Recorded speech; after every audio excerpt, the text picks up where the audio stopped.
Hello, হ্যাঁ বলুন। তোর কুস্তির গুড মারবো কালকে রে। তোর পশু ডেপুটেশন দিয়ে তোর বাংলো পর্যন্ত যাবো, তোকে বার করে নিয়ে আসবো কানকি ছেলে। বল বল বল বল বল বল বল বল। হ্যালো, বল কানকি ছেলে বল। আপনি কি বলছেন? আমি অনুব্রত মন্ডল বলছি। তোর বউ দারুণ দেখতে, আমাকে যে নিয়ে এসছে এটা। এ কানকি ছেলে বল বল বল বল বল। তুই ফোনে রেকর্ড করছিস, আমি সব জানি। সবাই আছেন, সবাই দিদিকে ভালোবাসেন এবং পুলিশকে আমি প্রচন্ড সাহায্য করি। পুলিশকে আমি ভালোবাসি প্রথম থেকে। পুলিশ বিপদে পড়লে পুলিশের পাশে আমি দাঁড়াই।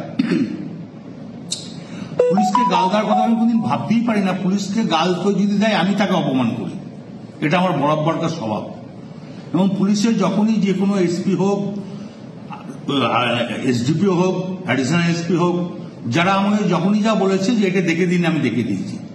পুলিশের পাশে সবসময় লোক দিয়ে যেমন করে হোক আমি তার কোনো ঝগড়াঝাটি করতে দিই না।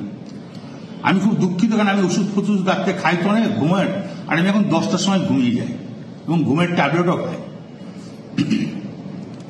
সেই সময় ঘুমটা ভেঙেছে। নুরুল যে ছেলেটা আমাদের খুব ঘি দেওয়ার খুব ভালো ছেলে, ওর বাবা বলতো আমাদের দল করতো, বাবার করার পর ও দল করে, খুব নিরীহ ছেলে, ভালো ছেলে। ওকে যখন শুনি যে মেরে পা হাত ভেঙে দিয়েছে, আমার মনটা খুব খারাপ।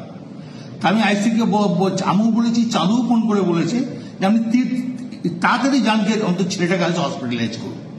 তো উনি আমাকে একটা অন্য ধরনের কথা বলেছে, সেটা আমি আর বলতে রাজি নই।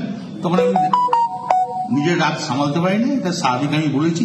এর জন্য আমি দুঃখিত, আমি ক্ষমা প্রার্থী। এটা যদি স্বাভাবিক আমার মুখ থেকে এই কথাটা বেরোনো উচিত নয়, তার জন্য আমি দুঃখিত এবং ক্ষমা।